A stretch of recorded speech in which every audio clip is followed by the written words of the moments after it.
que la ciencia es un método hipotético deductivo, que lo que trata es de comprobar bajo la evidencia y la comprobación y la experimentación los sucesos que vemos o los fenómenos a nivel natural. Pero este tipo de investigación tiene que comprobarse o descartarse con cada prueba. Esa es la idea, ¿va? Que para que sea realmente un proceso científico tiene que estar abierto a la investigación y a la falsación, dice Karl Popper. O sea, si encontramos que todos los cines son blancos, hay que buscar un cine negro, ¿va? Que se encontró. Entonces ahí ya cambia el método hipotético deductivo porque tenés que comprobarlo o descartarlo con la falsación, que es el principio de Popper. Luego viene Kuhn y dice que sí es cierto, pero que creamos paradigmas y en eso creemos, por ejemplo, que el centro del universo estaba en la Tierra, después en el Sol, en el centro de la galaxia. Hoy sabemos que el centro del universo está en todos lados, ¿va? Entonces eso también va cambiando, van creándose nuevas hipótesis que se van mejorando en ese sentido. Pero Kuhn dice que se forman paradigmas y se destruyen.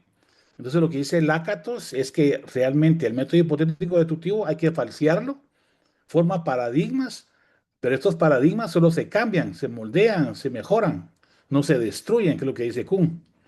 Pero por último dice Feyerabend que tal vez también hay que tener mucho cuidado, porque la ciencia no solamente avanza con el método hipotético deductivo, sino que también hay muchos intereses humanos, hay economías, hay corrupción, hay casualidad, como el Viagra, ¿va? Que se estaba tratando de investigar, pues, que no se parara el corazón y se paró otra cosa. Entonces, este tipo de investigaciones también pueden ser por suerte, por azares. Entonces, este método hipotético deductivo que lo tenemos como que sea una gran cosa, puede tener sus sesgos, ¿va? Entonces, no tenemos que siempre pensar en el cisne negro cuando estamos investigando. Y una prueba de eso es la medicina, ¿va? Antes pensábamos que la medicina, lo que decía el jefe era la ley, la medicina basada en la eminencia, le llamé yo. Pero luego ahora nos dimos cuenta que no es así, ¿va? Que el jefe también se puede equivocar. Entonces buscamos la evidencia. Pero la evidencia, ¿cuál es la mejor? ¿El tipo A de la clasificación de Shekel o la Grade o cuál? Pero esa clasificación basada en la evidencia también la mejoramos, lo que les decía de los paradigmas. ¿Y cómo mejoramos la medicina basada en la evidencia?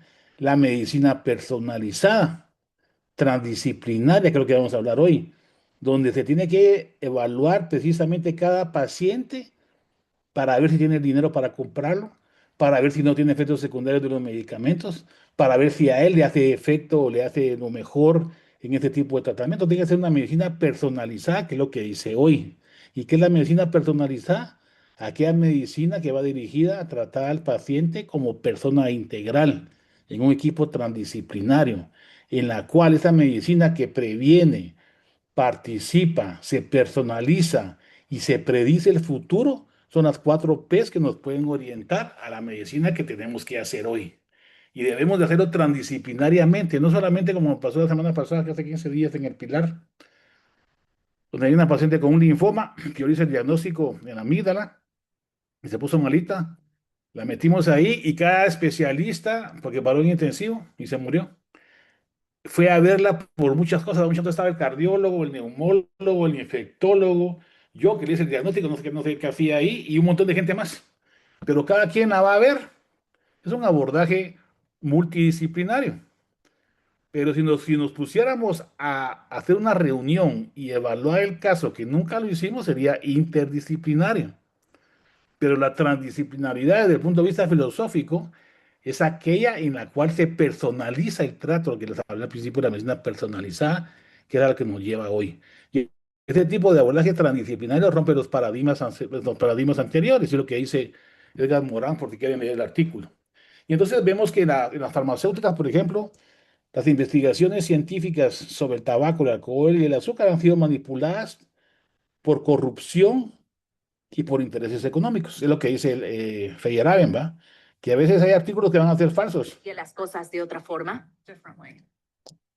Si pudiera hacer eso, probablemente subiría el precio aún más. ¿Por qué? En el sector sanitario hay una demanda constante, así que podría haber obtenido aún más ganancias con un precio más alto. Y ese es mi objetivo final. Nadie lo dice ni se enorgullece de ello, pero vivimos en un sistema capitalista que tiene sus reglas. Y mis inversores quieren que obtenga el máximo en ganancias. No quieren el 50 o el 70%, quieren el 100. Entonces, cuando ese tipo de interés económico sustituye el interés científico, es un sesgo económico que la gnotología lo investiga desde el punto de vista filosófico. Solo se lo dejo en el tintero. Entonces, aquí vamos a ver una endoscopía nasal y como platicamos con Huguito, lo que queremos es recordar brevemente las partes. Entonces, el cornete medio es este, lo que está aquí al lado derecho, izquierdo es el tabique, aquí abajo es el cornete inferior, esta es una endoscopía de la fosa nasal del lado izquierdo, un endoscopio de 0 grados, este es el piso de la fosa nasal, esto que están viendo aquí es la trompa de Eustaquio, la fosa de Rosenmüller, la nasofaringe y el paladar blando. Les voy a pasar endoscopías normales y después ustedes me van a ir diciendo rápidamente qué miran de mal y qué les parece que es, porque esta es una clase interactiva. Entonces aquí estamos viendo el paladar cómo se cierra cuando la paciente está vocalizando y este es el endoscopio y este es el cornete inferior. Entonces lo voy a volver a pasar para que lo vean. Acuérdense de estas imágenes porque después lo voy a preguntar. Esta es la fosa nasal del lado izquierdo. Este es el tabique, el cornete medio, el cornete inferior. Esta se llama una aposiciónciforme, pero no tanto que no le pongan tanto atención a eso. Que también se han metido los residentes de otorrino, pero esto básicamente es para todos. Entonces está el cornete medio, este se llama complejo osteomiatal.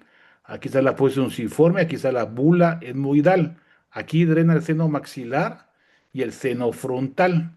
Y detrás de la bula está el etmoides posterior, atrás de la lamela basal y el esfenoides. Y este es el cornete medio, en términos generales. Ahí pueden ver, miren, la bula, la aposiciónciforme y el cornete medio. Y aquí en el piso van a ver, si van a meter algo en la nariz, tiene que ser en el piso, porque no van a meter, como pasó en el COVID, un hisopo en la base del cráneo, si lo meten para arriba, te lo voy a enseñar cómo.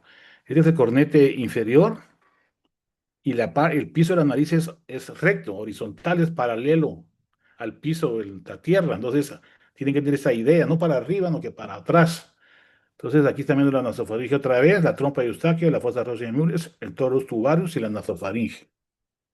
Entonces, por eso yo hice un videíto donde les explicaba a todos cómo meter un hisopo. Se mete recto, abajo, en el piso, para llegar a la nasofaringe y para poder tomar bien las muestras, porque cuando comenzó el COVID me llamaron un par de pacientes porque tenían fístula de líquido cefalorraquídeo y por eso fue que hice este video que tiene muchísimas vistas, ya no sé ni cuántos vieron. Y también pueden entender cómo usar apropiadamente un spray nasal y explicarle al paciente cómo aplicárselo. Tiene que ser en forma de X y orientado hacia la pared lateral, porque si lo ponen para en medio van a lastimar el tabique y va a sangrar. Entonces el spray hay que ponérselo hacia abajo y hacia afuera, con la mano derecha en la fosa nasal del lado izquierdo y con la mano izquierda en la fosa nasal del lado derecho, orientado hacia la pared de afuera, dirigido, como quien dice, a las orejas. Entonces esto les puede servir la anatomía para poder entender cómo se hace una endoscopía nasal rígida, como en este caso. Entonces, en el 95 regresé del INER de México y comenzamos a operar muchos pacientes. En el 2003 ya llevaba 1.169 cirugías endoscópicas nasales, que uno va aprendiendo con una curva de crecimiento, con días buenos y días malos, pero es un proceso lento. Entonces, muchas de las cosas que hacíamos, este video es dirigido a los residentes de otorrino. Es un espolón septal con una cefalea de Sluder, como lo pueden ver acá. Entonces lo que la técnica que yo usaba era un abordaje endoscópico con una hemitransficción izquierda, con un corte y quitar el espolón y extraerlo, con una septoplastía normal, digamos, pero con endoscopios, ¿va? Pues aquí se mide el espolón septal, hacía una incisión en hemitransficción y por ahí sacaba el espolón, no hacía como hacen algunos de ustedes de solamente cortar el espolón. Entonces luego, por vía endoscópica, le pongo puntos transitivos para cerrar hemostáticamente el área del tabique. Entonces la cefalea que se cura con una cirugía se llama síndrome de Sluder, que es un espolón como el que vieron ahí, por eso tomé el video, y el cual alivia y cura el dolor de cabeza. Es el único que se puede curar con una cirugía. Los demás, ya saben ustedes que hay muchos tipos de cefaleas y hay que investigarlo. Aquí es como ponía los puntos, los ya los sigo poniendo. cuando hago cirugía. Aquí es el preoperatorio, con el espolón septal tocando la lámina, perdón, cornete medio y cornete inferior, y esto puede provocar una neuralgia del trigémino. Y aquí ya está operado el paciente. Los tabiques se operan cuando es necesario, incluso cuando un paciente recién nacido tiene una desviación septal severa, hay que operarlo, porque si no le afecta el crecimiento. Durante un tiempo se creyó que no se debería de operar cornetes, perdón, tabiques y cornetes en niños pequeños. Hoy llegó un paciente precisamente en la tarde con una cirugía que le hicieron hace varios años, un colega, y ahorita vino conmigo porque no le operaron los cornetes, porque le dijeron a la mamá que no se operaban. Los cornetes hay que operarlos. Incluso el tabique viene desviado ahí en un niño, hay que operarlo cuando está completamente desviado, como en este caso, que me lo habían mandado porque tenía una atresia de Juanas, pero lo que tenía era un tabique sumamente desviado. Entonces, en esos casos que puede afectar el crecimiento craneofacial, hay que operar lo que sea recién nacido. También operamos al venir muchas cirugías de cornete con varias técnicas, resección, coagulación, microdebridación, láser usamos ahora en la clínica, pero siempre, como les digo, hay que operarlo cuando el paciente realmente lo amerita. Si no, no, porque pueden provocar también complicaciones. Incluso cuando hay una rinorrea severa, como en este caso, hacemos una neurectomía supraselectiva en la cual abordamos el cornete inferior, buscamos la rama del nervio turbinal inferior y la coagulamos, que se puede hacer por vista endoscópica. O en este otro caso en el cual encontramos una rinorrea profusa severa con ¿cómo se llama? Una rinitis micótica. Miren cómo es de espeso el moco. Entonces, estas uvas peladas, para que pongan atención, son los pólipos. Cuando no sea una uva pelada, es un tumor. Quédense con esa idea, con eso que se lleven hoy todos los residentes de oncología y los residentes de otorrino también que están metidos ahí, me imagino, les va a servir para su clínica privada y clínica particular y lo que quieran. Porque los pólipos se miran así, miren, aquí les traje varios videos para que miren cómo se mira, que es diferente a los tumores. Este pólipo es un pólipo antrocoanal que nace del seno maxilar, que no sé si puedo, entonces aquí está, miren, se mira el cornete medio, aquí, esa es fosa nasal del lado derecho. Después un siforme, se quita esta parte de aquí está la comunicación al seno maxilar, se aspira, se corta la posición siforme, algo rapidón y aquí se entra al seno maxilar, ahí se mira el quiste, ¿eh? El quiste, ese es un quiste, perdón, un pólipo antrocoanal. Miren las características. No son así, ahí van a ver. Es un pólipo antrocoanal y está el seno maxilar abierto, ¿me? Entonces, si miran, ahí se mira el seno maxilar abierto, el cornete medio que les decía, la lámina fundamental. Pero si no miran una uva con cáscara, piensen que es algo diferente. En este caso es un pólipo antrocoanal que puede salir por la fosa nasal y puede llegar a la orofaringe. Miren qué tamaño. Hay descrito casos en los cuales el pólipo, el paciente se comienza a tragar el pólipo que viene del antro maxilar a la nariz y a la nasofaringe. Pero vean las características del pólipo, cómo son. Por eso los traigo los videos para que aprendan a discernir cuándo es un cáncer. Y sobre todo, cuando miren casos de niños con pólipos nasales, no son pólipos.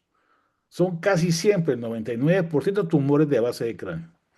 Pueden ser benignos o malignos, rhabdomiosarcoma o gliomas o encefaloceles o meningoceles, como vimos hace poco en el hospital de Lix, solo que ya no puse el caso aquí, pero para que lo sepan. Y cuando sea PUS y tengan este tipo de consecuencias, son pólipos inflamatorios crónicos que pueden dar sinusitis. Esto se confunde mucho con tumores, porque los pediatras mandan a todos los cornetes como tumores o pólipos nasales, no todos, pues, pero muchos colegas. Entonces hay que aprender a discernir cuáles son los pólipos y cuáles son los tumores, que es lo que vamos a hacer el día de hoy. Aquí algunas variantes anatómicas del complejo estomiatal, que no me voy a detener en estas, pero un cornete paradójico, una concha bulosa más grande, una concha bulosa que provocó un mucocele esfenoidal y dejó ciego a un paciente. Estas cerdillas de Haller que se observan aquí. Este es el espolón que les decía, miren, este espolón septal es el que provoca el síndrome de Luder. Si ustedes hacen una tomografía, miran que este espolón está pegado aquí a la pared lateral nasal y el paciente tiene dolor y tiene cefalea y ustedes le echan oximetazolina y se les alivia el dolor, significa que la vasoconstricción que provocó el dolor, perdón, la vasoconstricción que alivió el dolor es la causa del dolor. Al ponerle oximetazolina aquí, el cornete se encoge y deja de hacer contacto con el tabique y eso alivia el dolor. Entonces, si ustedes le ponen Afrin en la nariz, que parece que tiene cefalea y se cura con ponerle Afrin en la nariz, esto significa que lo que tiene es un espolón septal que se va a curar si ustedes lo operan. Una forma fácil de hacer un diagnóstico clínico en la sala de operaciones. Y cuando son pólipos antroconales, como en este caso, nosotros usamos la hipnosis, que no es nada más que la neuromodulación de la atención y la eficiencia energética en el cerebro, que es muy eficaz y que funciona como cuando uno se pone una inyección y tose, no le va a doler. O cuando uno se golpea y se soba el brazo en el golpe, se le va a aliviar el dolor. Pues la hipnosis es igual, tiene el mismo fundamento. Lo estuvimos investigando durante mucho tiempo y hemos hecho muchas cosas con eso y funciona. Y es un principio fundamental neurobiológico, no es místico ni nada de eso. Yo me metí a investigar para ver qué había de verdad en eso, porque funciona como un juguete y como un show si quieren.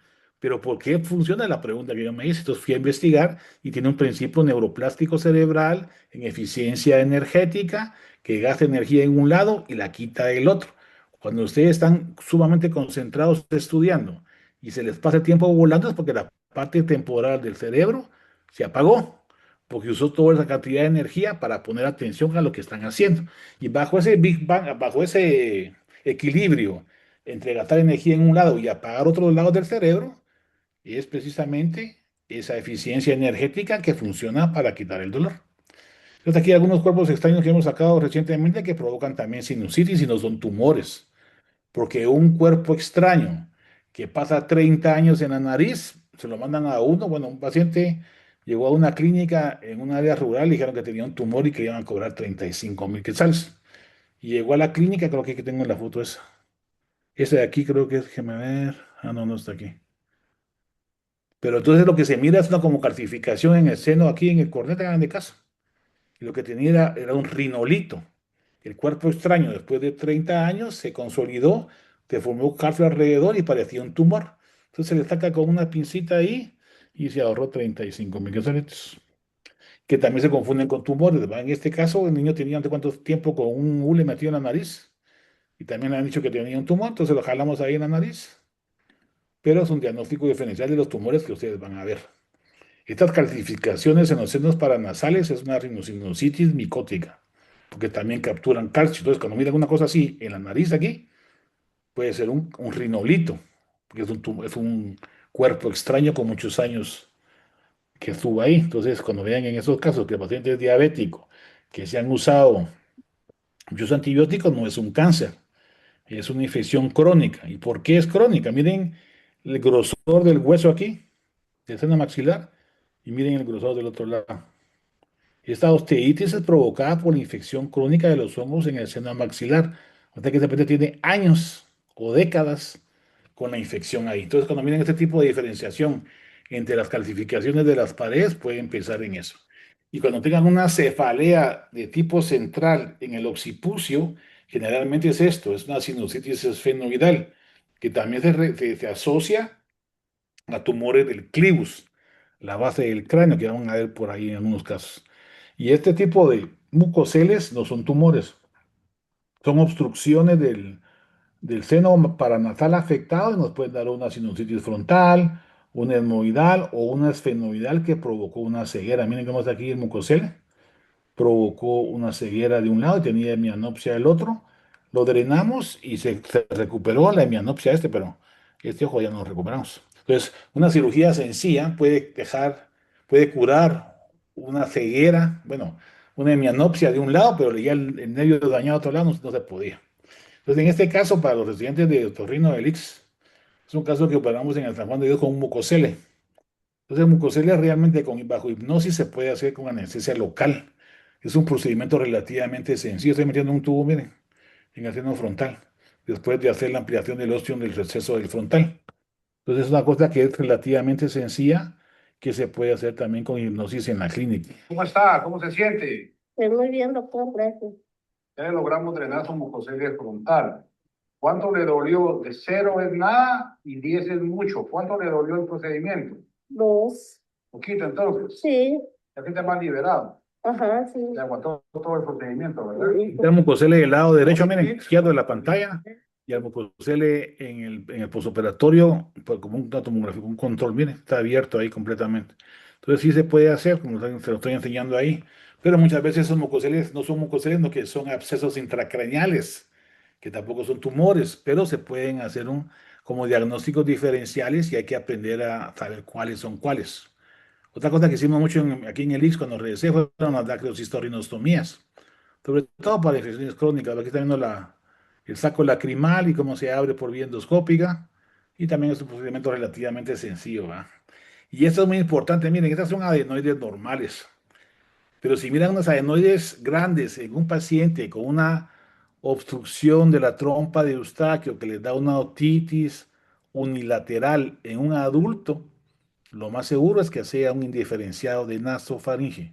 Les enseño estas endoscopías de esos casos porque estas son adenoides normales.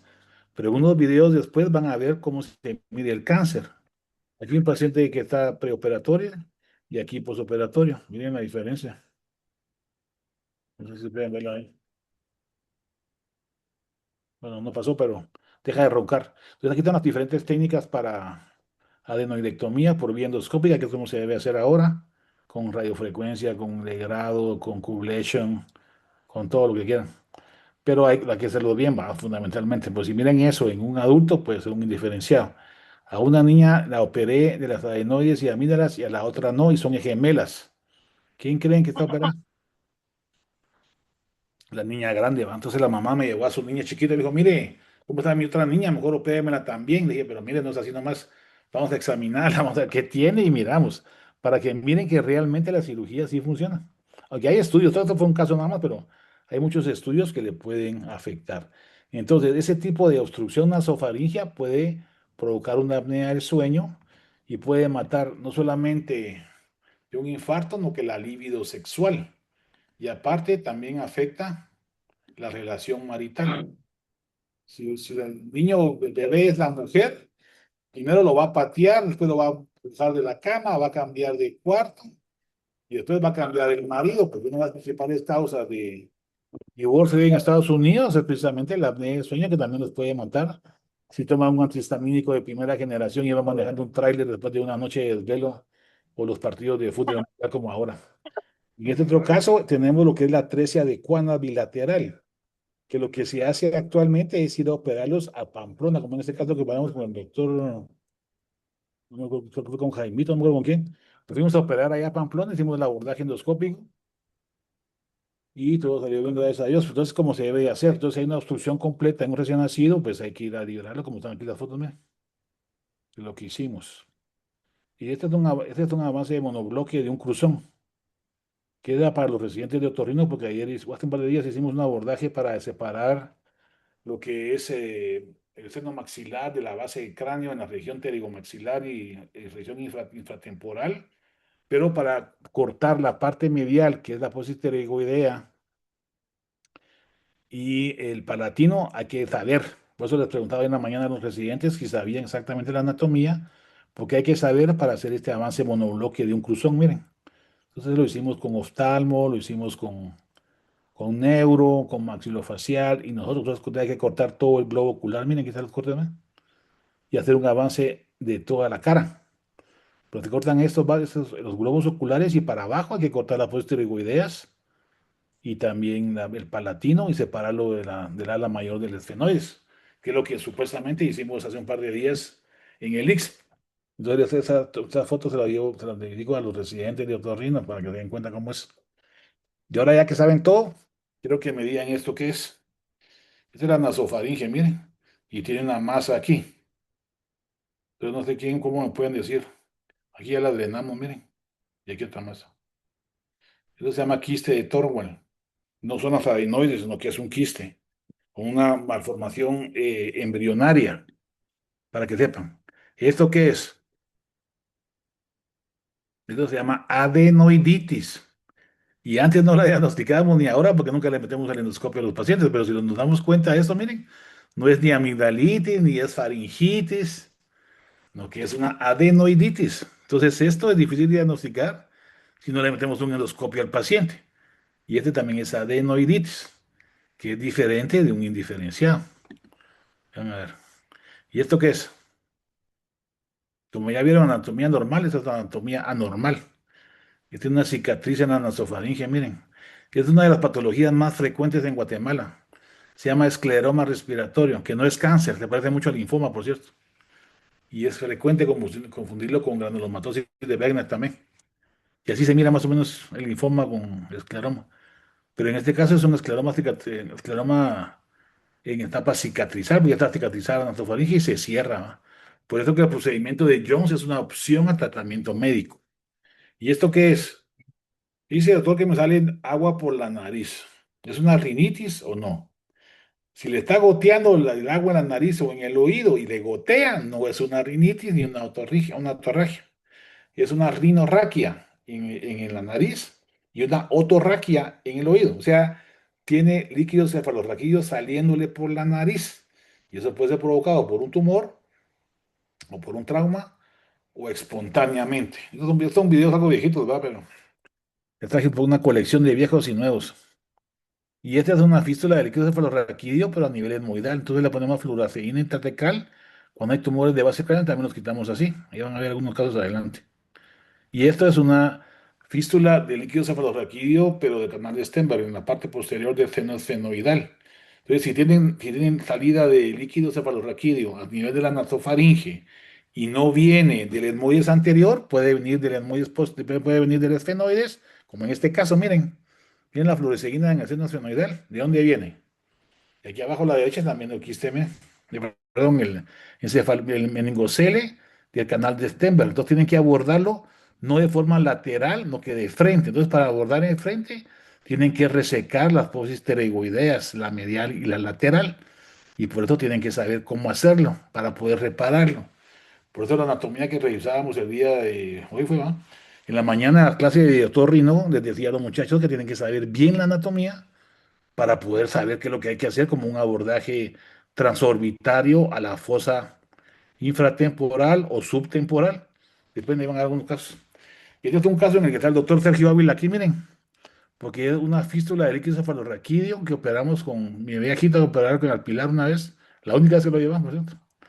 Y entonces tenía una encefalocele, un meningocele era, en el seno frontal tenía abierto la pared posterior. Entonces ese fue el primer caso que utilicé en la neuronavegadora aquí en Guatemala, para saber exactamente dónde estaba el oído. Entonces miren aquí el señor cómo tiene el heredito aquí, de 1 centímetro o menos. Donde solo cabía un endoscopio de 2.7, un aspirador y una pinza. Y con eso logramos reparar la fístula. Pero como siempre le digo a los residentes, todo esto es una curva de aprendizaje y todos vamos aprendiendo poco a poco. Primero somos ignorantes de nuestras capacidades y de nuestros errores. Nos vamos volviendo conscientes de nuestros errores y poco a poco vamos aprendiendo a operar. Y después, cuando nos llevamos de la muy confiada y lo tenemos en automático, nos metemos a clavos, como le pasó hace poco a un colega que por querer operar rápido arrancó con una asa de amígdala, la lingual y se le llevó la carótida y tuvimos que abrir el cuello para pararlo. O cuando hacemos rinoplastías y nos pasamos de la mano, o cuando nos confiamos mucho y tenemos errores. Entonces, cuando alguien se vuelve muy competente, no hay que perderle el respeto a la cirugía. Por eso siempre hay que estar entrenándose, ¿verdad? Aquí estoy con Eduardo Stamp, que es uno de los mejores cirujanos endoscópicos de base de cráneo del mundo. Ese Mr. Klinger fue el primero que comenzó a hacer este tipo de cirugías. Aquí estoy yo también operando cuando recién vine con... Miren, miren aquí el teléfono celular y un cable, porque no había ni siquiera fuente de luz, entonces tuvimos que inventarnos a los chapín, a los como chapulín colorado para tratar de hacer cirugías, pero no siempre se los recomiendo que lo hagan. Entonces mi primera cirugía endoscópica de un tumor benigno en Guatemala, un angiofibroma que venía de México, por cierto, y lo operamos por endoscópica sin taponamiento, fue en el 98. Y este es el tipo de abordaje que hacemos, que básicamente es endoscópica o cateterización. Mañana voy a hacer una, por cierto, por si quieren llegar a las 5 de la mañana, porque es un estadio 1, entonces uno lo puede hacer así y lo puede dejar sin taponamiento. Aquí hay otro caso. Miren cómo se amplía la fosa pterigomaxilar y el agujero esfenopalatino. Ese es típico patognomónico de un angiofibroma. Si miran esto, es un angiofibroma, generalmente, pero no siempre se miran así tampoco, ¿va? Este es otro angiofibroma, miren. Pero miren el cráneo cómo está, el tumor. Entonces, ese tipo de abordaje se aborda con abordajes tipo FISH o subtemporal. Ahora tal vez me animaría a hacerlo transorbitario pterigomaxilar. Y también casos de angiofibroma con testigos de Jehová, que hay un doctor que, que es mi amigo, creo, y me manda todos los angiofibromas de todos los testigos de Jehová de Guatemala. Entonces ahí tuvimos que crecer y tener también complicaciones como un infarto o cirugía de corazón abierto. No sé si habría influido eso, creo que no, porque genéticamente ya tengo mi predisposición. Es un angiofibroma, miren, que es diferente de un escamoso. Miren cómo se mira este tumor. Este es el cornete, miren. Es diferente el cornete al tumor, al pólipo. Ya están dando cuenta. Este es un tumor vascular, miren, un angiofibroma. Este es el angiofibroma, miren. Pero es diferente el cáncer, ahí van a ver. Bueno, este es mi corazón partido, ¿va? Tengo 3 infartos, 2 bypass, parte del genético y parte del estrés que me meto a hacer cosas que no todos quieren hacer. Como este angiofibroma que está intracraneal también. Miren, entonces antes hacía abordajes laterales, externos, faciales, pero ahora todo lo hago con Globin asociado a endoscopios. Miren cómo llega el tumor tan grande, miren cómo se mete aquí en la base del cráneo. Y aquí, aparte tenía un aneurisma, aparte de todo, de ganancia. Entonces así lo quitábamos antes, pero ahora ya usamos más abordajes endoscópicos. Esto es lo que operamos un señor la semana pasada, tumor de células gigantes con un tumor de base de cráneo aquí. Miren cómo está destruido aquí el cráneo. La pared de la lámina papirácea. Entonces lo pudimos abordar con un de Globin, como les contaba anteriormente, con oncología, Bueno, este fue una cirugía transdisciplinaria entre cirugía plástica, maxilofacial, oncología. Ya había sido radiado y tratado médicamente aquí en el ICS y lo operamos. Y salió bien, gracias a Dios. La discusión era si le podíamos tapar el ojo porque estaba tomando toda la lámina papirácea y el recto interno, miren. Pero ya previa tratamiento a un médico, como que ustedes le dieron, más la radioterapia y todo, estaba más focalizado. Entonces le logramos salvar el ojo, a pesar de todos los detalles quirúrgicos. Esto ya va apareciendo un tumor, miren, es un papiloma invertido, que muchos de estos también tienen ya una degeneración a cáncer, un escamoso. Entonces este ya no es una uva sin cáscara. Esto tiene otras características macroscópicas fenotípicas. Entonces, si miran esto así, tienen que descartar que no tenga un cáncer. Parece papiloma invertido, pero puede desarrollar cáncer hasta un 15-16%, depende de qué estudios donde vayan estudiándolo, ¿va? Y este era un osteosarcoma, miren. Y lo operamos y le hicimos una resección de base de cráneo. Y usamos que nunca más lo volví a usar. Usamos perdón, hueso sintético, pero realmente provoca mucha reacción inflamatoria. Entonces ahora preferimos usar colgajos epidurales no, pericraniales o colgajos de Haddad o grasa o músculo o lo que sea. Es un abordaje a 4 manos, miren, nosotros trabajando por abajo y los negros trabajando por arriba. Entonces ese tipo de trabajos los hacíamos anteriormente cuando comenzamos a venir, en el 95 al 2000 más o menos. Pero luego comenzamos a hacer abordajes mínimamente invasivos y lo estamos abordando por la nariz nosotros, miren, y por arriba los neuros. Entonces nos contamos en medio. Nosotros por abajo y ellos por arriba. Es una forma de hacerlo, ¿va? Hay muchas formas de hacerlo, pero ahora cada vez tratamos de manera de ser menos invasivos.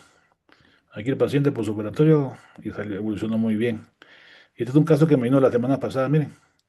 Este paciente que está aquí del lado izquierdo tiene este tipo de tumor. Y este tumor es un cáncer, es un escamoso. Entonces, si miran la tomografía de este tumor en un paciente de 50 años y está destruida las paredes, es un cáncer. Y este caso me llegó la semana pasada, que les decía, de 7 años de edad, pero miren las características del tumor. Viene del seno maxilar hacia la nasofaringe, aparentemente, pero en la parte inferior se mira que está pegado a la nasofaringe. Entonces este niñito está sangrando por la nariz. Entonces, ¿qué tiene? Un cáncer. Lo que tiene se llama nasoangiofibroma juvenil, que es un paciente, es una patología que aquí en Guatemala no sé por qué tenemos una alta incidencia. Yo llevo operados más o menos unos 250, solo yo. Y la casuística más grande de México tiene 228, 245 en México. En México son ¿cuántos millones son? 140 millones. Nosotros somos, ¿qué? 20 millones. Entonces, ¿por qué tenemos nosotros tantos angiofibromas? ¿Por qué hay tanto linfoma en el altiplano de Guatemala? ¿Por qué hay tanta malformación en el altiplano de Guatemala? No sé. Pero una vez que fuimos ahí a unas cavernas en el subsuelo, ahí todo eso, se mira que durante durante el tiempo de la guerrilla había un oleoducto de Quiché para Puerto Barrios. Entonces le ponían bombas y cuando se salía el oleoducto llenaba todos los ríos de todo el altiplano, de toda la franja transversal del norte. Y cuando yo vi las cuevas y miraba el nivel, todavía se mira, si quieren ir a buscar un día, el nivel del petróleo que se marcaba ahí. Entonces ese tipo de contaminación, más los químicos, más los abonos, más todo, hace que en Guatemala sea muy alto la incidencia hasta de linfomas. El doctor Román Carlos incluso hizo una clasificación y apoyó unos estudios en México, no sé si sabían. Y hay muchas patologías raras que aquí miramos en Guatemala que en otro lado no hay. Entonces sí debemos de tratar de investigar por qué. Y estos son tumores malignos, miren. Estos son cáncer de muchos tipos en las fosas nasales, la destrucción, osteosarcomas, osteocondromas, rabdomiosarcomas, escamosos. Pero miren las características. Quiero que aprendan las características macroscópicas. Miren cómo se mira. Y estos son osteomas. Son degeneración ósea, no son cáncer. Este es un mucocele, esta es una degeneración polipoidea del cornete inferior, esto es un osteocondroma, miren, este es un osteoma, miren, frontal, es benigno. Este es un osteoma en el cornete inferior, es un osteoma en el cornete medio. Aquí no alcanza. Ah, miren, ese es lo que les decía, miren, este se llama el rinolito que les decía, es este caso. Este paciente tenía 30 años con esta masa aquí, ¿ve? Y lo iban a operar por un tumor. Y cuando llegó a la clínica yo me di cuenta que era un borrador. No sé si se puede ver por aquí. La pantalla la tengo mala, pero no sé si la pueden ver, pero aquí, por aquí hay un borrador. O ahí está, apareció, miren. Entonces lo saqué y lo corté a la mitad. Y era un borrador que se metió cuando estaba de niño en su casa hace 30 y pico de años. Entonces, para que vean que no es un tumor. Y este es un esthesioneuroblastoma, miren. Como acaba de regresar y quería operar, entonces lo operamos. Pero un esthesioneuroblastoma es mejor darle radioterapia antes u operarlo antes. Aquí también el señor estaba nítido y no tenía ni un síntoma. Estaba un poco frontalizado, pero se miraba muy buena gente. El abordaje craneal y el abordaje endoscópico. Entonces lo que le decía yo a los muchachos es que aquí está el preoperatorio y el posoperatorio. Miren, que es mejor operarlos con radioterapia previa. ¿Por qué? Miren este caso. Este caso estaba, no todo no como el otro, pero sí estaba todo tapado. Le dieron radioterapia y solo le quedó así, ¿ve? Entonces cuando uno entra a operar, nítido, ¿va? Solo le quita el tumor aquí ya. Entonces es mejor operarlos con radioterapia previa, por lo menos en mi experiencia. Entonces, bueno, mañana discutíamos un caso que lo vamos a presentar este viernes en la reunión de tumores allá en el IX, por si quieren llegar, para que lo vean cómo lo vamos a tratar. Ahora quiero que ustedes me digan qué es esto. Este conecto inferior, ¿verdad? Es el piso de la fosa nasal del lado izquierdo. Entonces vamos a avanzar aquí hacia la nasofaringe. La paciente tiene un problema de otitis media serosa del lado izquierdo. ¿Y esto que está aquí qué es? Es un tumor indiferenciado en nasofaringe. Y el motivo de consulta fue la trompa de Eustaquio, la otitis media serosa unilateral.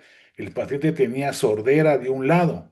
Entonces, si un paciente le llega así, yo tampoco tuve que tratar a ti mi pariente, por cierto, que fue con varios colegas y le sacaron, le pusieron tubos de ventilación. Y después llegó conmigo y lo que tenía era un tumor indiferenciado en nasofaringe. Hay que tener cuidado con eso. Estos son indiferenciados, miren. Aunque hay otro por aquí.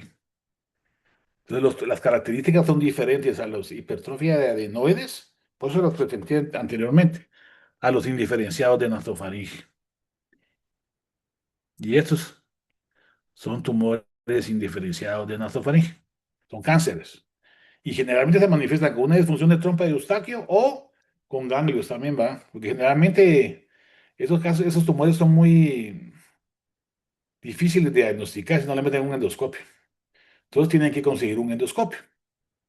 ¿Y cuánto vale un endoscopio? Al final los psicólogos no lo pueden conseguir. ¿De qué rato está? Aquí estamos operando con un neurocirujano, entonces yo estoy operándolo y él está viendo sobre la pantalla. Entonces yo hice toda la cirugía y él estaba viendo, pero estaba bien emocionado porque nunca había visto así, porque son de mis colegas neuros con los que operaban, ¿no? Entonces ellos, Comenzaron, entonces estaba súper emocionadísimo ahí porque quitamos eso en el Inca. Entonces, miren, en este caso, otro tumor, miren, la base de cráneo, es el quiasma óptico. Miren, aquí entramos a la glándula esfenoidal. Aquí está el quiasma óptico, nervio óptico. Aquí está los núcleos pupilares y por ahí no puede dar el tercer ventrículo. Es una curva de aprendizaje, ¿no? Por eso les digo, no vayan a copiar. Aquí estamos ya disecando cada esta tuberculosis manual que les decía, miren. Y después uno se mete ahí. Cuando hice este curso con el doctor Stan, me metí por aquí hasta el nervio coclear, el nervio, no, bueno, la cóclea y el nervio coclear y ahí por ahí al lado. Entonces yo le decía que después vamos a salir por la parte de atrás de la canilla. Y ahora que fui a España la semana el año pasado, ya, es que el nervio, miren, pues yo le decía a Stan que pronto íbamos a hacer las cirugías así y hoy las están haciendo así. Un paciente que paramos en Alix, miren, estamos operando la base de cráneo, aquí arriba está el neurocirujano operando desde arriba, miren, también a 4 manos, este tumor, miren, este es el neuroblastoma. Está el doctor Flavio Dávila, aquí está el doctor Flavio, aquí está, bueno, no miro bien la pantalla, pero están todos. Y después de la cirugía me querían echar, pero esta es la parte del cráneo superior, aquí estamos con el endoscopio. Entonces hacemos un abordaje transdisciplinario, ¿va? Para tratar la manera de hacer esto, lo cerramos con músculo, fascia y un colgajo de jadal. Tengo el postoperatorio, miren. Está el doctor Jaimito, miren. El doctor, no me acuerdo, un Cordero, Flavio y yo. En el postoperatorio inmediato la señora estaba nítida, ¿no? Entonces, el año pasado fuimos a hacer un abordaje de base de cráneo, pero por transorbitario. Y a partir de lo que aprendimos allá en España, a la semana nos quedaron aquí un par de casos y los operamos por vía esfenoidal, perdón, a través de la fosa pterigopalatina y también la fosa infratemporal a la región subtemporal. Entonces nos metimos a través de la fosa pterigomaxilar a la base del cráneo. Entonces operé uno en el San Juan a los 15 días de haber realizado ese curso. Y aquí está el preoperatorio, el postoperatorio. Esto fue tumor, miren. Y después operamos uno aquí en el examen. Estamos operando con SEAS. Y es el tumor, miren. Y está atrás de la fosa subtemporal, ¿va? Atrás de la fosa pterigomaxilar, a un lado de la fosa infratemporal. Entonces lo abordamos por vía pterigomaxilar. Y ahora veamos rápidamente un poco del oído, de disfunción de trompa de Eustaquio que les decía con los tumores, glomus, también cuidado, si miran un glomus, una masa que pulsa roja ahí, es un tumor, que no se puede hacer lo contrario, generalmente un glomus carotídeo o un granuloma de colesterol, pero también hay muchos cánceres, ¿no? Aquí la vista endoscópica con endoscopio. Cuando yo estaba en el INER, comencé a meter el endoscopio al oído ahí, el doctor Soa, que era mi jefe, me dijo que no hiciera eso. Si él me hubiera dejado hacer eso, hubiéramos sido el primer hospital del mundo en hacer cirugía endoscópica de oído. Pero dijo que no, que me iba a regresar a Guatemala, entonces ya no hice. Y ahora todo lo están haciendo por vía endoscópica. Desde timpanoplastías como esta que están viendo aquí, hasta abordajes de la fosa media y fosa posterior. Esta hice yo, es un abordaje que hice en la fosa media, miren, aquí tenía una fístula, la fístula que vieron de la otorraquia, hice esta paciente. Entonces nos metimos con una microtrepanación aquí, abordamos aquí, pusimos una fascia en todo el techo del oído y le curamos la fístula, ¿va? Para no hacer una craneectomía. Este es otro caso es un sarcoma, no, un sarcoma del conducto. Entonces aquí hay que hacer una petrosectomía total con parotidiectomía, ¿va? Y disección ganglionar. Esto lo ponen en San Juan cuando recién vine, por cierto, y miren el Penrose. Ahora ponen un montón de cosas, pero yo en esa época, miren el tumor, ¿cómo estaba? Aquí está el tumor. Pues hay que quitar la parótida, ¿va? Y este es otro tumor grande, miren el clivus, con una afección de los nervios de la base del cráneo.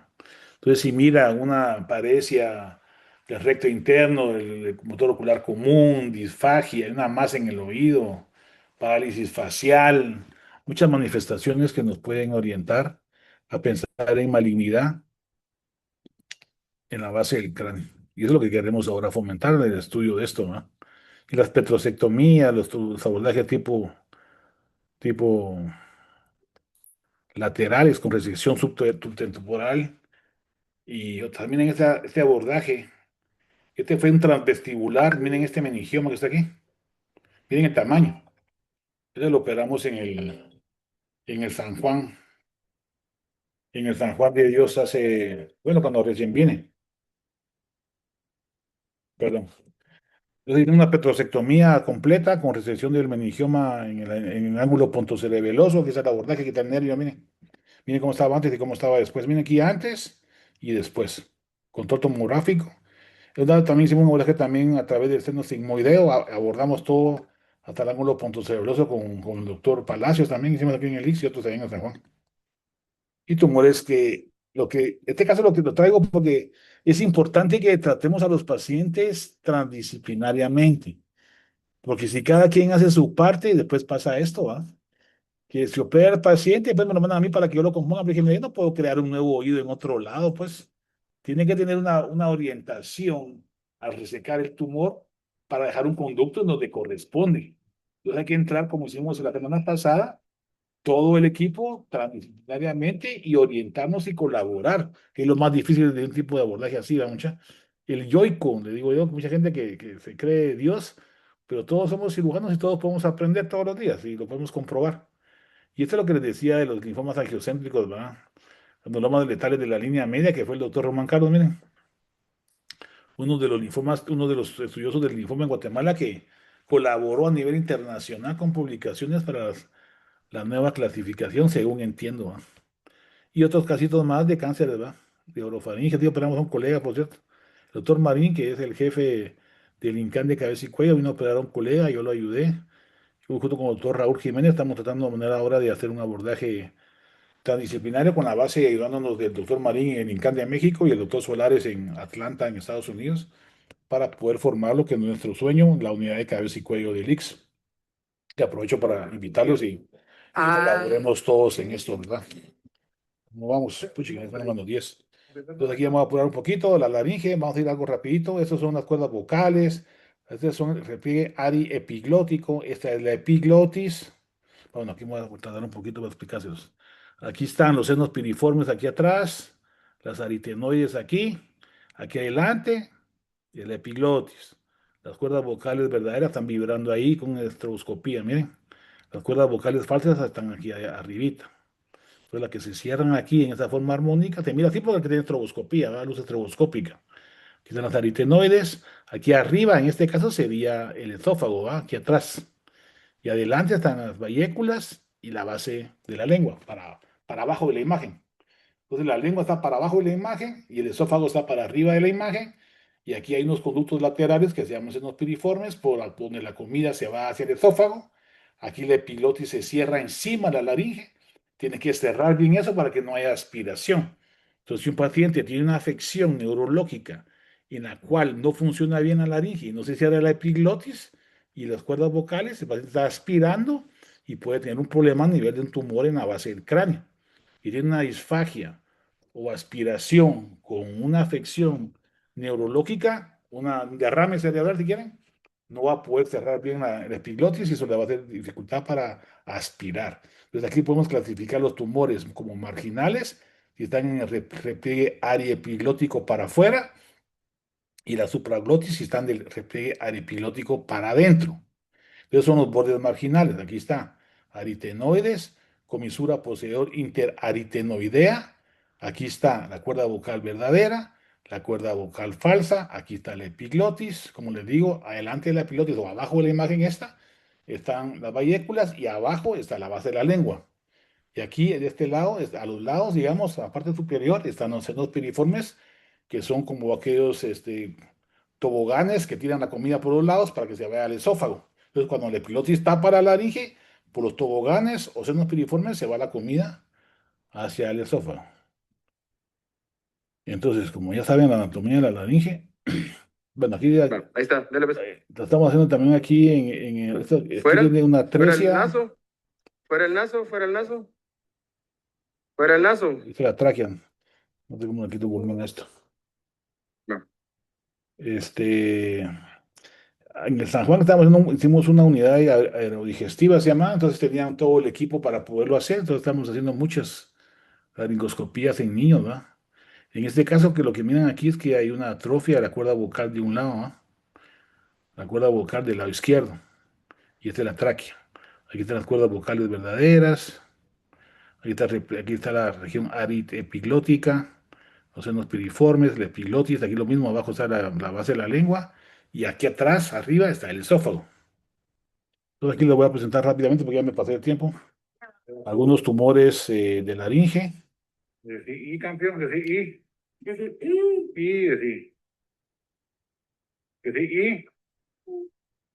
y. Tiene paralizada una cuerda, ¿verdad? Tiene una parálisis de cuerda vocal del lado izquierdo. Esa es una microlaringoscopía directa, donde como la hacemos en la CIA, perdón, en el San Juan, pero igual las hago en todos lados, ¿verdad? Para poder hacer una cirugía conservadora de laringe. Aquí hay pólipos, nódulos, granulomas, cáncer. Mira, pues, este es cáncer. Este es un granuloma. Este es nódulo del cantante. Este se llama edema de Renke. Es un pólipo, nódulo del cantante, cáncer. Fíjense que aquí, aquí tiene estenosis subglótica, miren. Aquí es cáncer y papilomas. Aquí es un hemangioma subglótico, miren. Esto que miran aquí es un hemangioma subglótico. Aquí estoy haciendo una cirugía con láser, el único láser que usaba yo en la laringe fue en México. Aquí, bueno, ahora ya compré uno. Se llama un diodo, y es rayo láser azul, se llama, que supuestamente es mejor que el CO2. Aquí es una resección, una supraglotoplastía cuando hay una laringomalacia. Esta es una supraglotoplastía tipo 1, solo se quitan los aritenoides.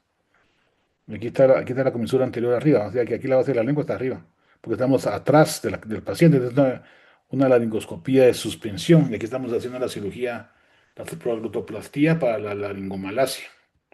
Esto que están viendo aquí son papilomas, pero se pueden confundir con cáncer. Aquí estamos colocando un stent por una estenosis. Lo que quiero enseñar son tumores, ¿verdad? Este también este que les enseñé antes es un hemangioma.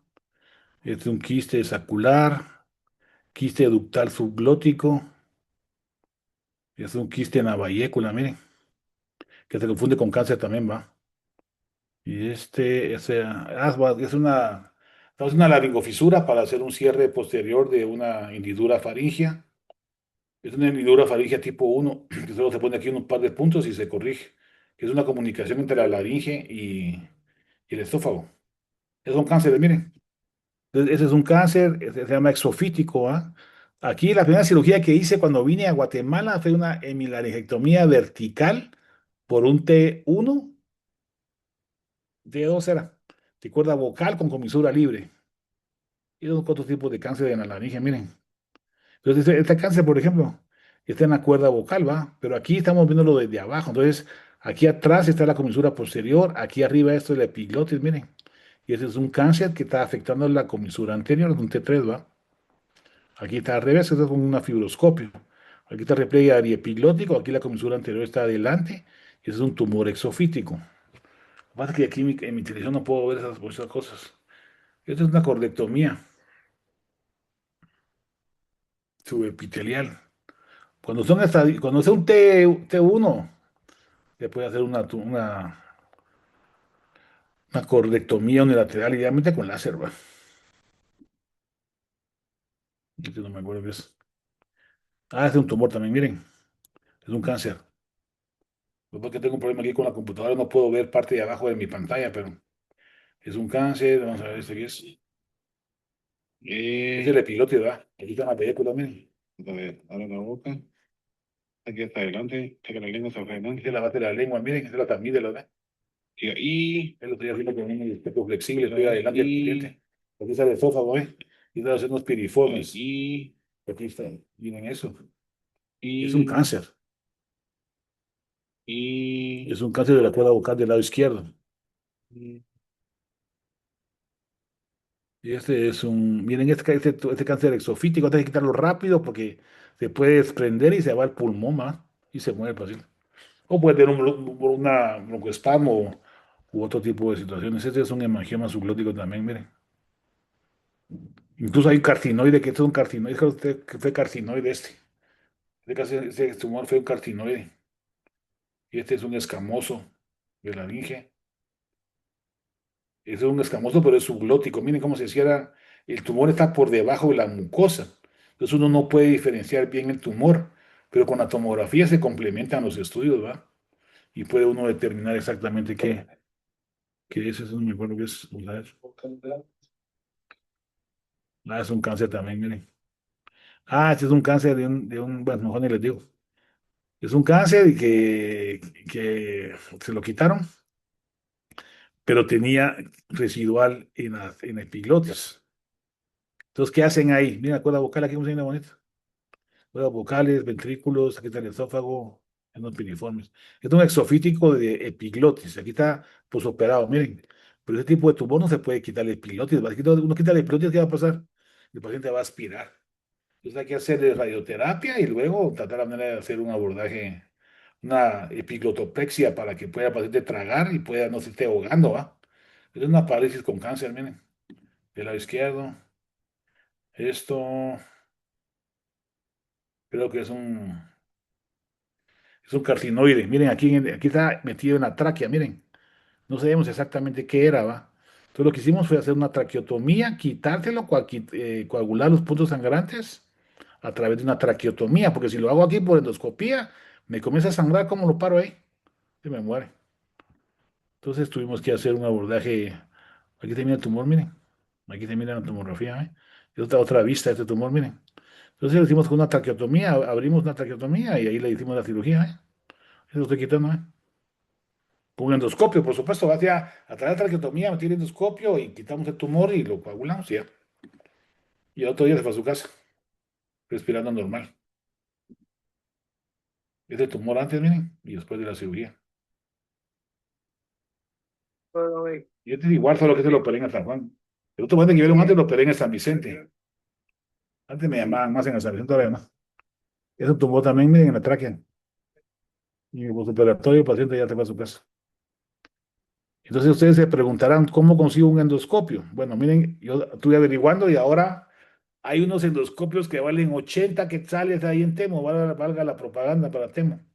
Solo que la gente lo usa para sacarse el cerumen del oído. Yo digo, eso es muy peligroso porque se van a perforar, pero miren cómo se mira. Yo te pedí a mi hermana que me mandara uno porque quiero ver qué tal. Entonces, si usted compra uno de esos, pues no lo usen para eso, ¿va? Eso no lo deben de usar para estarse limpiando el oído, lo tienen que usar para hacer los diagnósticos endoscópicos. Bueno, ya son las 7. Y por último, hay que trabajar todos en equipo para poder ir mejor. ¿Tienen alguna pregunta, comentario, algo que quieran reflexionar o quieren ir a ver el partido de Irán? ¿Y cómo hago esto? ¿Qué tal, Doc? ¿Cómo está? Ya Buenas había noches. tenido el gusto de saludarlo antes de empezar la clase. Yo tengo una pregunta. Específicamente en nasofaringe, creo que queda claro que estos tumores, el tratamiento quirúrgico es bastante difícil, pero mi pregunta va más relacionada a si existe algún hallazgo anatómico que lo haga sospechar de que el paciente, los síntomas que tienen pueden estar relacionados a cáncer en nasofaringe. O sea, no ve nada a simple vista, pero tiene ciertos hallazgos que lo puedan orientar a hacer una búsqueda más minuciosa. Y Bueno, la miren, otra pregunta, pero ujú. creo que ya lo habíamos discutido en la clínica de tumores, era el 5 de junio, hace como unos 10 días aprox, de la señora que tenía aparentemente lo reporta que era supraglótico, pero eh, habíamos quedado que posiblemente era de orofaringe, pero si hay algunas otras referencias anatómicas que nos pudieran orientar para decir, bueno, este es de orofaringe, este no, va más abajo. Bueno, en primer lugar, como siempre, la historia clínica tiene un 85-90% de diagnóstico de los pacientes. O sea, aquí solo les traje la perspectiva endoscópica otorrinolaringológica, pero fundamental es la historia, muchachos. Nunca vayan a olvidar una buena historia clínica para poder orientar su diagnóstico. Los tumores mira, pues, la nariz comienza desde el vestíbulo nasal, donde están los pelitos y las vibrisas, hasta la región posterior de la cuana, esa es la nariz. De las cuanas hacia la nasofaringe y lateralmente la trompa de Eustaquio, bilateral, y el paladar blando cuando se eleva es la nasofaringe. De una línea imaginaria que pasa por el paladar blando hasta una línea imaginaria del hueso hioides y yendo hacia atrás es la orofaringe. La pared anterior de la orofaringe es la veca licial de la lengua. La porción superior de la orofaringe sería el paladar blando cuando está cerrando la nasofaringe. Y la pared inferior de la orofaringe es un espacio virtual a través del cual pasa una línea imaginaria del hueso hioides. Y entonces la hipofaringe está por debajo de esa línea imaginaria e incluye la base de la lengua, la vallécula, la epiglotis cuando está en posición vertical y los senos piriformes, es la hipofaringe. ¿Qué divide la hipofaringe de la laringe? El repliegue ariepiglótico, es el límite. Cuando tienen ustedes un tumor marginal, está ahí, en el repliegue ariepiglótico, o en la porción superior de la epiglotis, digamos. Entonces, cuando se da un tumor marginal de glotis, perdón, de la hipofaringe, hay que tomar en cuenta que a la hora de hacer una cirugía, nosotros los cirujanos, hay que quitar la laringe y la faringe. Entonces, una cirugía programada para este tipo de cirugías hay que preparar el esófago, el estómago o el colon, no solamente ir a quitar. Uno puede quitar la laringe, eso sí. Entonces, la porción de la laringe, de la epiglotis hasta las cuerdas vocales, entre las cuerdas vocales falsas y verdaderas, es la supraglotis. La glotis es el espacio virtual entre las cuerdas vocales verdaderas. Y la subglotis es de 1 centímetro por debajo de esa línea imaginaria del ventrículo laringio, que es la unión de las cuerdas vocales verdaderas y las cuerdas vocales falsas. Ese ventrículo te traza una línea media ahí y para abajo 1 centímetro es la subglotis. Ese espacio de ahí, ya para abajo de la tráquea, y el espacio glótico es un espacio virtual, que no es un espacio anatómico, porque el espacio glótico son los bordes marginales libres de las cuerdas vocales. Entonces, la glotis puede variar de tamaño y de forma de acuerdo a si está en abducción o abducción. Entonces, todo eso se lo cuento rapidito, pero tienen que ir a leerlo, ¿ah? Para que se les quede, si no, no se les va a quedar nunca. Tienen que saber los límites anatómicos porque es muy importante desde el punto de vista quirúrgico, porque una vez estaban quitando un tumor marginal que se confundieron y pensaron que era laringe. Entonces quitaron un pedazo grande de faringe y la laringe. Y pues yo iba pasando por el corredor y me dijeron, mira, ¿qué vamos a hacer aquí? Entonces, hacer una cirugía de esas, si no está uno preparado quirúrgicamente y no está preparado el estómago, ni el colon, ni nada, hasta una asa libre de hilo le pueden poner. Entonces, el paciente se va a morir, pues, así de fácil. Entonces, uno, desde el punto de vista quirúrgico, uno, y ustedes como clínicos tienen que saber bien la anatomía endoscópica, por lo menos, ¿va? Endoscópica, asociado a los estudios de imagen para correlacionar los límites del tumor. Porque para que uno pueda decir, bueno, ¿qué hacemos con este tumor? Tienen que clasificarlo, una clasificación TNM a nivel internacional, lo cual nos va a orientar para dar el mejor tratamiento médico, la mejor prevención y el mejor tratamiento quirúrgico cuando sea necesario. Entonces sí tenemos que saber bien los límites de los tumores, imaginándonos tridimensionalmente, que es lo que le digo yo a mis residentes. Ustedes tienen que saber dónde está el límite superior, el límite inferior, el límite lateral, antero-posterior, lateral-lateral, superior inferior. Y después de eso tienen que clasificar el TNM en base a las biopsias y ver hasta dónde llega el tumor. Entonces, el mapeo laringio, por ejemplo, tiene que hacerse de tal forma que uno sepa hasta dónde está el tumor y qué parte está libre. Porque la cirugía conservadora de laringe, que no hablamos mucho de eso, la que le conté que viene cuando viene de México, la primera que es, uno puede hacer cirugías conservadoras de laringe si sabe los límites y las diseminaciones de los tumores. Pero si no, a todo le va a hacer la laringectomía, o todo radioterapia, o todo quimioterapia. Y como dijimos al principio, la medicina no es así. La medicina es personalizada. Ya no pueden generalizar. Ahora se estudia las características fenotípicas, macroscópicas, endotípicas, genotípicas, para clasificar al paciente como debe clasificarse, para ofrecer el mejor tratamiento a ese paciente. No podemos generalizar. Hoy por hoy no podemos generalizar. Hay mucha investigación de estudios de genotipo, de endotipo y fenotipo como para darle generalidades a todos. No, cada paciente tiene que ser tratado con medicina personalizada para prevenir, participar, personalizar y predecir cuál es el futuro probable o el pronóstico, si lo quieren ver así, del paciente. Tenemos que saber si el paciente puede pagar la medicina. Tenemos que saber qué factor socioeconómico tiene, qué religión tiene, si no, vamos a operar a un testigo de Jehová y le pasan sangre y entonces va a ir al bote. Entonces tenemos que saber todas esas características del paciente y dar tratamiento personalizado, transdisciplinario, en el cual se involucra un grupo que hable entre ellos y hable con la familia como grupo. Así es como se trata a nivel internacional en todos los países del mundo. Entonces nosotros estamos comenzando, es difícil, el ego es muy importante en todos lados del mundo, lo he visto yo, tampoco somos solo nosotros, pero es importante pasar esas barreras y comenzar a hablar entre nosotros. Por ejemplo, ahorita esta clase de un otorrino a oncología médica no es tan común, pues, pero y los felicito por eso. Entonces, esos diálogos interdisciplinarios que se tienen que convertir en transdisciplinarios es los que nos va a abrir la mente para tratar mejor a nuestros pacientes. Entonces, si usted quiere una clase anatómica específica de nasofaringe, orofaringe, hipofaringe, se las damos. Hipofaringe.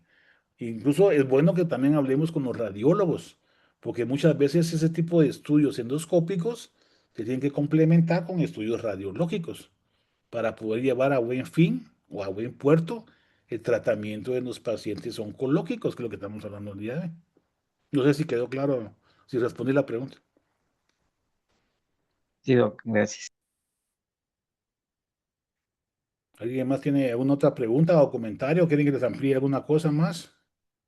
¿Qué tal, doctor? Buenas noches. Le saluda Yarlene y R1 de Oncología. Yo tengo una duda, doctor. El día de hoy llegó un paciente aprovechando a consulta externa con una lesión a nivel de cuerda vocal.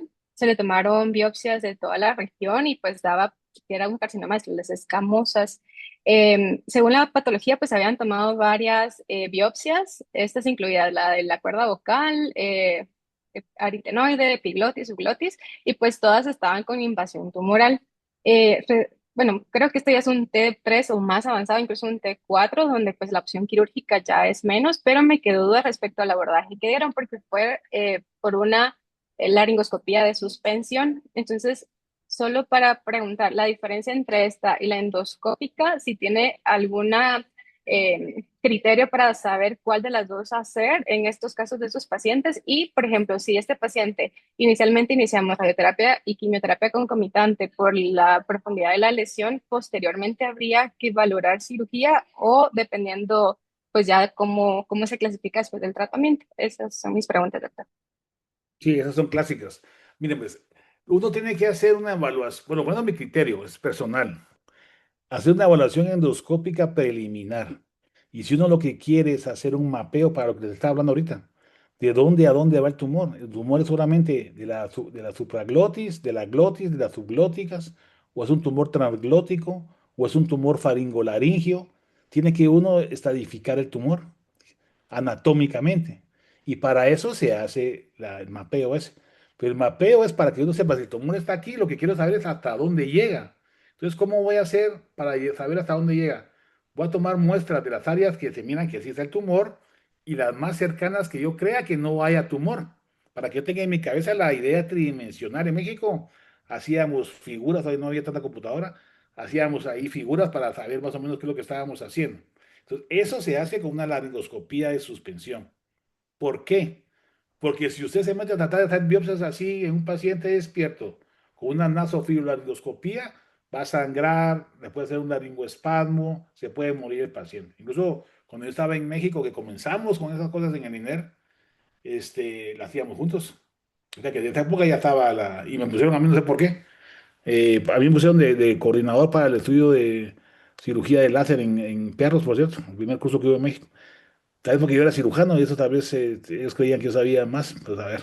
Entonces, yo eso fue lo que fuimos formando ahí. Entonces, yo hoy por hoy les digo, hagan primero una laringoscopía flexible y háganlo ustedes, pero acompañados de alguien que tenga más experiencia, porque en el INCAN compraron su aparato y ellos lo están haciendo. Y eso está buenísimo. Pero hay que trabajar integralmente, transdisciplinariamente. Para los que tenemos un poquito más de experiencia, podamos colaborar con ustedes para poder trabajar en conjunto por el bienestar del paciente. Y tienen dudas, pues nos lo mandan, ¿va? Porque también es bueno que aprendan. Yo pienso que toda la medicina es para todos. El que va desarrollando su interés y se va especializando, pues qué bueno. Entonces, una vez sepamos eso y hacemos el abordaje transdisciplinario, nos juntamos para ver qué vamos a hacer. Sí, antes todo era cirugía, ahora todo es radioterapia o quimio o lo que sea. Entonces hay que ver qué está pasando. O sea, ¿realmente mejoramos el pronóstico? ¿Realmente era mejor la cirugía? ¿Realmente es mejor la radioterapia? ¿Realmente es mejor la quimioterapia? Y para eso están los estudios, ¿va? Para poder saber cómo les va a ir. Pero ¿saben qué? Nunca vamos a poder tener un protocolo exacto. ¿Por qué? Porque todo es personalizado. Entonces tenemos que aplicar lo mejor que sabemos a ese paciente en particular. Un gran protocolo de muchas cosas es muy difícil de hacer. Yo digo a los residentes, ¿cuál es la mejor cirugía para cornetes? Hay radiofrecuencia, hay láser, microderivation, lujación, la crioterapia y un montón de cosas. Entonces, ¿cuál va a ser la mejor? La mejor es aquella que sirve para un paciente en particular con sus características fenotípicas, endotípicas y genotípicas. Y si algo les quiero dejar de mensaje, aparte que sepan que una uva sin cáscara es un pólipo, lo demás puede ser tumor, es que deben tratar con medicina personalizada a los pacientes. Siempre piensen que son ustedes o su papá o su mamá la que le van a quitar la laringe y ya no va a hablar. En Salvador quitaron una laringe por un carcinoma de laringe, le quitaron la laringe al paciente, se salvó del cáncer y como no le explicaron al paciente, al paciente, el paciente agarró una pistola y mató al cirujano. Historia de la vida real. Entonces, la comunicación con los pacientes es muy importante. La medicina personalizada y empática no solamente les va a dar más pacientes y más dinero, sino que van a tener mejores resultados. Entonces, en resumen, creo que hay que hacer una endoscopía flexible diagnóstica y luego, si van a hacer un mapeo en sala de operaciones con un equipo prudente, tratando de hacer lo mejor posible para poder estadificar. Hace poco operamos un paciente que se le había dado radioterapia y quimio con el doctor Tello y hoy hicimos una laringectomía. Entonces, si a mí me ponen a escoger si le hago una cirugía o le den radioquimio primero, yo les digo, yo preferiría operarlo de una vez, si está indicada la cirugía, pues, ¿verdad? Y si el paciente acepta quedarse sin poder hablar. Ahora ya es más fácil con una válvula de Brunsinger o los aparatos que hay para poder hablar con la faringe. Pero eso no es excusa, ¿va? Entonces, si es mejor la radio y la quimio, pues está bueno, entonces que usemos la radio y la quimio.